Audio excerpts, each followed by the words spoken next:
Good day, guys. I'm Adekunle Grace Olainka, and you're welcome to our show, Health Gist. Today, we'll be talking about how stress affects our health, and we have a guest in the house. She's a medical practitioner. Her name is Pharmacist Winifred. She'll be enlightening us and talking to us about how stress affects our health in various ways. I'm sure a lot of things we'll be discussing today, many of us do not even know. Okay, so you're welcome, Pharmacist Winifred. Thank you very much. It's not so much of enlightenment. Okay. We'll be discussing how stress okay, thank affects our health. Okay, that's nice. Thank you very much, Pharmacist Saying enlightenment, putting me in a position of a lecturer. Oh, okay. You're welcome. Thank you very much.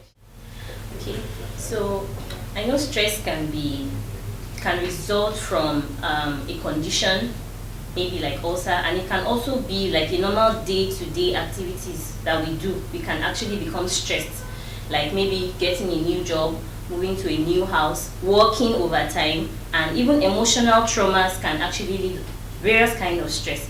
There's so many types of stress, but they can be classified into acute and chronic, right? Yep. And some of the chronic is your everyday one-time stress. Maybe you failed an exam, or you're trying to write an exam, or something terrible happened. That's a one-time stress. But other types of stress, like chronic stress, those are the physiological stresses, psychological stresses, and some other ones, right? Very, very true. Like the acute stress, like you rightly pointed, those are the ones you meet every day. Going to work every day, you have a very terrible boss. Like every day, you're anxious to go to work. Yes. You have a target of getting married by the end of January. Or you're newly married, your mother-in-law is waiting for grandchild. Or you just put to bed, like the stress of having a new child around, Those are the common stress you face every day. Yes. And then the chronic stress, those are long-term stress. If you go through this acute stress accumulated over a long period of time, that could lead to the chronic stress. Yes. If you don't relax off this acute stress, it gets accumulated and then it becomes too dangerous. Sometimes your body can't manage it again. That is chronic stress, and it's not a good thing for anybody to experience. It could eventually lead to depression. Yes. Suicidal thought that is on the rise now is also as a result of chronic and sometimes even acute stress. Let me just jump in a little. Because if stress is not properly managed, it's psychologically, emotionally, physically, it affects you. Suicidal thought, like I said earlier, your blood pressure rises. Yes. It affects your GIT. Have you been in a situation where you are tensed, you are stressed out, and then all of a sudden your stomach is rumbling? Of course, I've been in that From situation a lot of times. From nowhere, you just feel you're purging. Oh yes. Yes, I can relate. Stress. Yes, that's stress. true. Very true. So if it's not properly managed, short term, long term, Yes. could be dangerous. Of course. And this stress, for so many people, there are different signs and symptoms that they can relate to. Like I know of someone that if she's really stressed, like maybe during an examination period, she's not going to see her menstruation throughout that time. Wow. So that's a sign of stress for someone. I know people that urinate like 100 times due to stress. Oh yes, I can relate to that. There are times when I have to do something and maybe I want to talk to a large crowd or something. I've finished sweating so much and I'm about to go to the toilet like a million times. so many people have different signs and symptoms that relate to stress for them. Some people is anxiety, some people is fear, some people pressure, a lot of pressure, yes. Pressure. In fact, I think pressure is one of the basic reasons people even go into stress, and it could be a sign of stress as well, right? Yes. Okay, so moving on to the consequences of stress. I'm sure we know that stress, of course, if it's acute and it goes away with time, let's say like the one-time thing, but if it's chronic, we have a lot of things that can come into play. Some people, from little stress, they tend to enter into depression. Some people, we have a lot of disorders that come from stress, like schizophrenia, anxiety, mental disorders, so high blood pressure. Ulcer. Yes, it can even actually consequentially lead to diabetes, a lot of conditions that we don't even know. Even polycystic ovarian syndrome. I'm sure a lot of us, some people, when their menstruation is ceasing in between the cycles and all that, so it could actually lead to it could be a result of stress. A lot of consequences from stress. Even some people, because of schizophrenia, even suicidal tendency that leads to death, it could be as a result of stress. Maybe you're trying to meet a target for work and you eventually don't meet it. You feel like you're not good enough. Some people get depressed, then they want to commit suicide, and that eventually leads to death. And some of these things, the consequences we are talking about is not just even on the health. The fact that it's a consequence, it can actually affect the people around you. True. Imagine you committing suicide and long term extension. It extends to family, to friends. When you commit suicide, do you know the kind of condition, the situation that you live in your loved ones? Some of these loved ones are actually looking up to you, and then you commit suicide. And then they tend to, maybe they get depressed, and some of them want to kill themselves and all that. So there are a lot of consequences attached to being stressed. So I'm talking about the management. A lot of us don't even know we are stressed. Not to talk of managing the stress. Some of us see the stress as a normal, especially we Africans. Yes, as a normal thing. Like, oh, it's just stress, I'll get over it. So people Africans feel that if you have not suffered, you have not made it in life. Exactly. That mentality of I have to work hard and this stress is part of life. Well, there are some stress that are actually part of life, but it gets to a certain point when it has become detrimental to your health. Okay, so ways in which you can manage stress. Stress. Before I get into that, let me just say a little bit of the advantages of stress. In as much as stress is bad, it also has a good side. But then the only bad side is if you don't manage it properly. So the good side of stress. Now, our body, we cannot be in one particular position for a particular time. We are already comfortable. Stress pushes us out of our comfort zone. Out of your comfort zone now, you do something extra. You take that extra mile. Yes. It pushes you to get an achievement. Yes. Pushes you to do that extra thing which you feel you cannot do. But then, if you have a project, you have an exam now to write, for example. If the stress within you push you to read to pass the exam. The stress within you will make you work extra. You do TDB every day. You stress yourself for a particular period of time for a particular achievement. Now, the good thing about this particular type of stress is when you get your reward, you are relaxed. Yes. There's something about getting this reward. Yes. It relaxes you. Yes. Your achievement is like, yes. It's like you've reached the end of the line. Like I succeeded. Yes, I succeeded. Yes. Psychologically, you are relaxed. Yes. Physically, you have enough time to rest. You can recover your sleepless nights. Yes. You can recover. There was a time in school, I think we were having, was it 400 level pharmacy law? You know how serious, how scary pharmacy law is. Tell me about. I didn't sleep throughout that night. The exam was supposed to be a morning paper, but then I couldn't even find myself to sleep. I was awake till morning, had my bath, went to class to write the exam. After the exam, I got back to the hostel. That was one of the last people. I told myself I was going to watch movie, and then I on my system. I was watching movie. I didn't even know when I slept off with my system on. I slept for more than 12 hours. Wow. Wow. Like I slept for more than 12 hours. Like that's a long time. That's a very long time. My roommates were scared that I've entered this second one. Did you wake up at intervals or no? I slept with my clothes on. So I woke up by 11 p.m. I started sleeping like 2 p.m. I woke up by 11 p.m., pulled off my dress, went to ease myself, came back and lay down in a more comfortable position and slept, and I woke up by almost 12 in the afternoon. Oh, wow. So I'm just like in as much as you go through stress to achieve a particular goal, you just have to recover that which was lost during the process of achieving goal. That's why the rest come into place. And now the disadvantages of stress. If I had not rested, I'm already sleep deprived.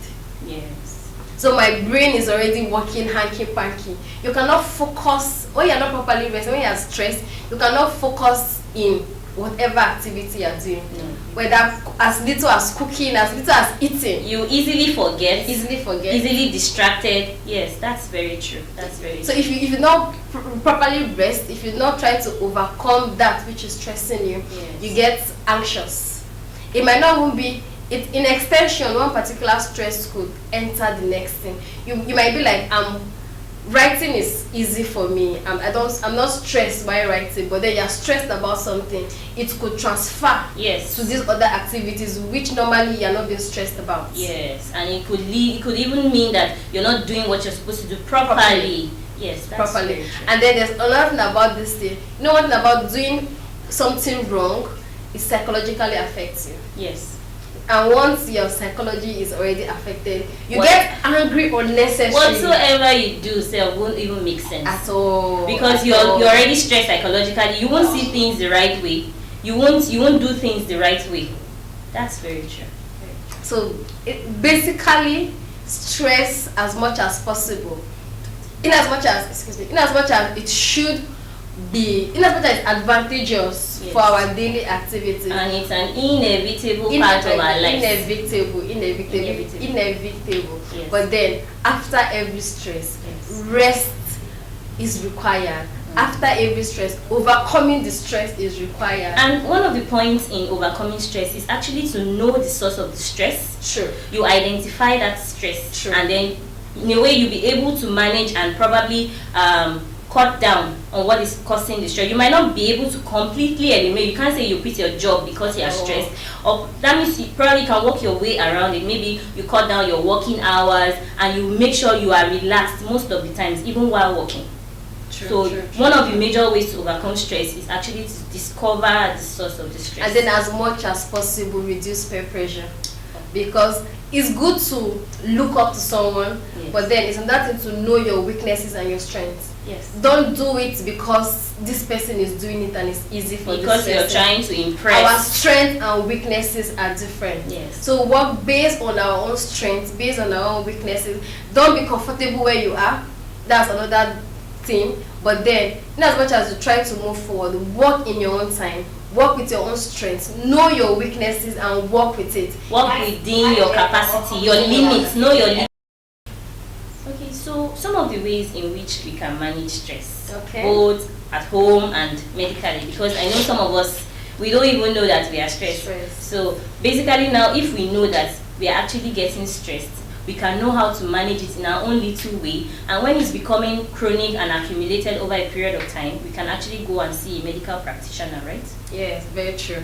But then stress is when I'm angry unnecessary. Maybe I tolerate some things normally, and then all of a sudden it becomes irritating to me. People around me, I transfer aggression.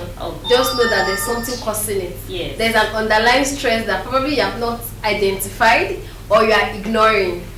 That is what is pushing it, and then when that has happened, there's people that do stress eating. When they are stressed, you see them getting chocolate, and it's very unhealthy food. Very unhealthy food. Yes. So one of the things, how to manage stress, you could eat healthy as much as possible.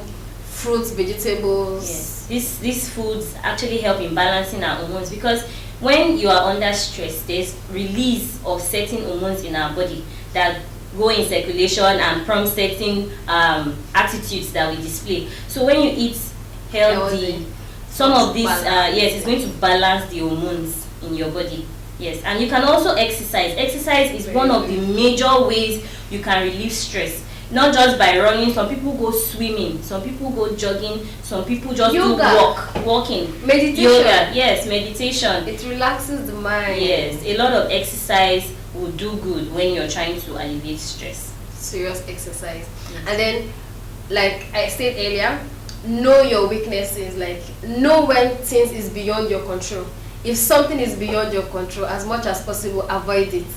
If it's something you have tried logical method, you have tried physical method, you have done spiritual method, and it's not working out, probably it's not for you. Ignore it and move forward. Try something else that will be easier for you. Try to let go. Try to let go on certain things that you don't have control over, because whether you worry or you don't worry, some of these things will never come to play.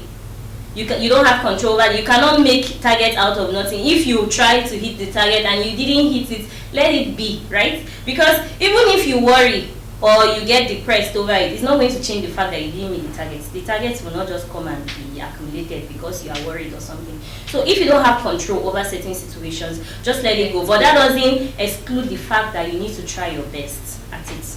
and you know you've tried your best, then let it be. Let it be.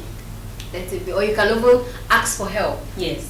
If you know on your own you cannot achieve it. 2 good heads are better. Teamwork with your colleagues and all that. Yes, that's very true. Easier. And when some of these home remedies or personal remedies are not working for you, then you know that this stress is no longer acute. You need to see your doctor, you need to see a doctor, a medical practitioner that can actually put you, there are certain medications for people that are actually schizophrenic, people that are anxious, because some of these, there are types of anxiety that is not just normal.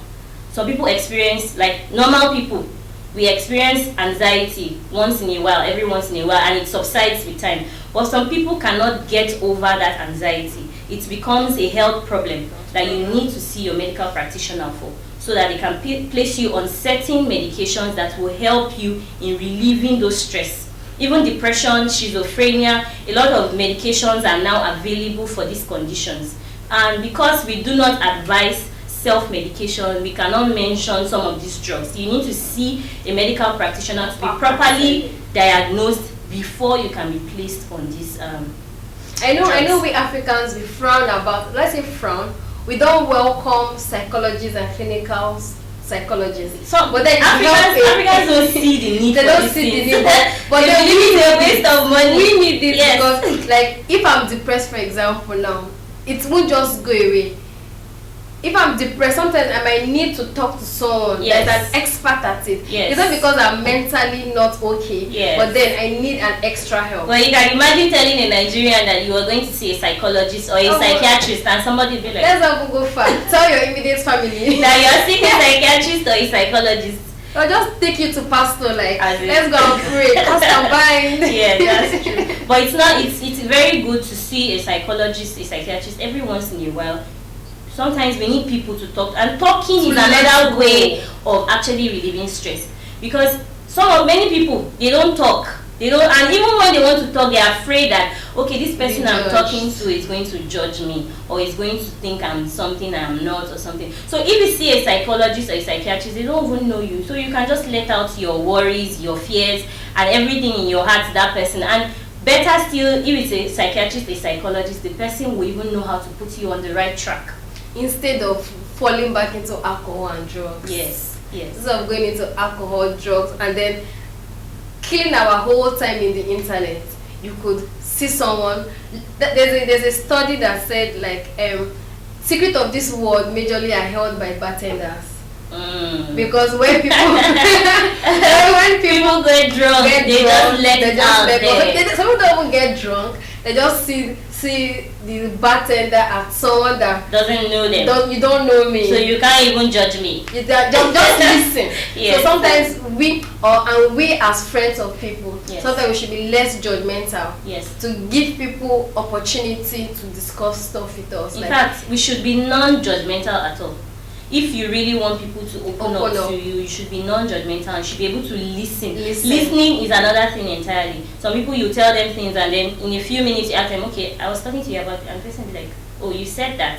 That means you were not even listening to me at first. So listening is a good part of helping people around us who are stressed. True. Well, it's and then drink water.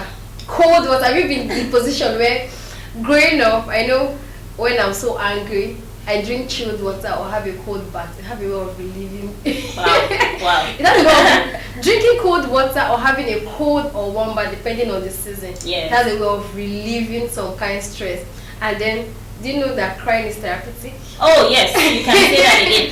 Definitely therapeutic. Sometimes we need to just, it's not like you cry and then you stop people around you. You can just go to a secluded place and just cry. Let out your heart and cry. Sometimes it's okay to cry. I cry sometimes and nobody knows about it. You know, that's a secret, guys. But it's okay. It's actually very therapeutic to cry. It is. Yes, but you know, it gets to a certain level when you know that cry is over. It's too much. Yes. Okay. So nice to have you on our show, and we hope to see you guys again next time on Health Gist, which is a subsidiary of Women Tribe Development and Organization. And we want you to follow us on all our social media platforms: Facebook Women Tribe Int, on Instagram Women Tribe Int, and on our YouTube channel to get a full blast of this video. Thank you guys for watching. Bye. Bye. Bye.